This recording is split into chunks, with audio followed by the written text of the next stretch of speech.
Welcome into the Daily Dish. I'm Jeremy Werner. He's Derek Piper. Let's talk some Illinois basketball offseason talk, Derek. And it's always a fun time just to have the fodder that we have. Some of these conversations don't really matter, but they're fun, especially when you're talking so many talented, great options that Illinois has. And one of the biggest conversations at IlliniInquirer.com, I got asked at my mailbag. It's the message board has pages and pages of minutes talk. How many minutes does each player get? I think you and I, Derek, can we agree? Coleman Hawkins, Matthew Meyer, Terrence Shannon, and one of the point guards, one of the freshman point guards, will play major minutes and probably start. Are we agreeing there? Yes, absolutely. I'm on the same page with you there. Okay, so we go from there. How do you see these position battles? What are the main position battles or minutes battles you see happening this offseason, and who is involved there? I think it'll be fascinating to see the starting point guard battle. Now, both guys are going to play because you don't have beyond them any other pure point guards, that being Jaden Epps and Sky Clark. But I think that knowing while Sky's the higher ranked guy and is having a lot of appeal coming in, Jaden's a really darn good player in his own right. And also Sky's coming off the injury. So I think it'll be really interesting to hear how those battles go throughout the summer, how that plays out. You might end up having two point guards, whoever starts, whoever is coming off the bench, still playing about 20 minutes per game or whatever in that type of a range. But I think those two going at each other will be something that'll be a lot of fun. How much money or what? You're the betting guy here, Derek. I'm kind of want to be the don't forget about Jaden Epps and he could be the starter. How much money? Like, what would be the plus here of how many? What would be the line of that you'd have to put money on for Jaden Epps? Would it be plus 200? Is it plus 170? Like, where are you going there? It's a great call. I think if it's plus 200 or better, you got to take that.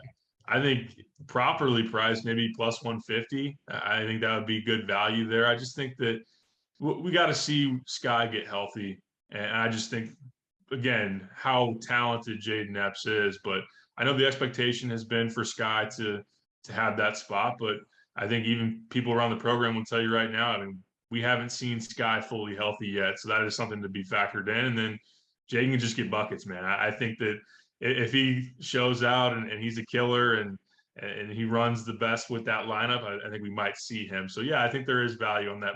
Anywhere plus 150 to plus 200. We gotta put those lines out. We gotta take some of that action. Can we do that? Yeah, there's a piece for you, Derek. You can throw that in this offseason. All right, the other one would be right on the wing, whether that's 3, 4, because I would imagine Danger and Hawkins get most of the time at the 5 here. But how do you see that competition playing out? As you said, with Terrence and Matthew Meyer and Coleman splitting between the 4 and then the 5, and there will be competition between him and Dane, I think, for who's going to start at the 5 and how that looks. Again, those are two guys that are going to play significant minutes. But when you get beyond that and you have Ty Rodgers, you have Luke Goody and RJ Melendez, a lot of people expecting RJ to take a huge step forward as a sophomore, but that is still projected based on potential and flashes we saw late in the season.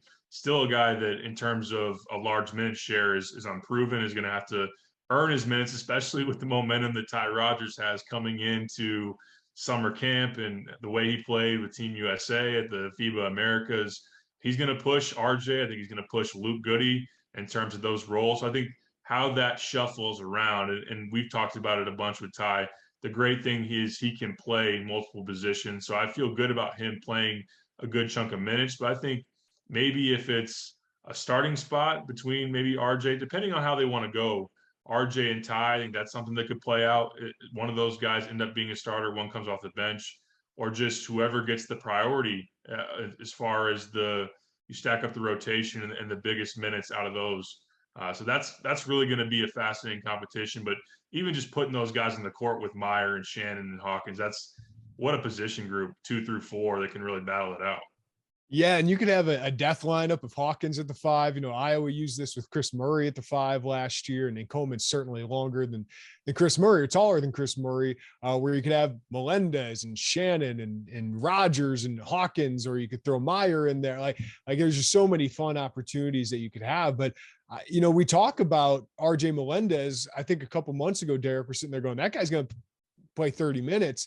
I don't think it's a bad thing if he's playing 15 to 25 minutes for Illinois, both for him and for the team, because I think he could be as good as, Chris Murray was great off the bench and played 20 minutes a game. Alan Griffin a couple years ago for Illinois was a kind of a 15 to 20 minute a game guy, but was very impactful. And obviously that was a big leap for him from his freshman season. So all these guys can still take leaps, even if it's 15 to 20 minutes, because there's only 200 minutes among these usually 8-9 players.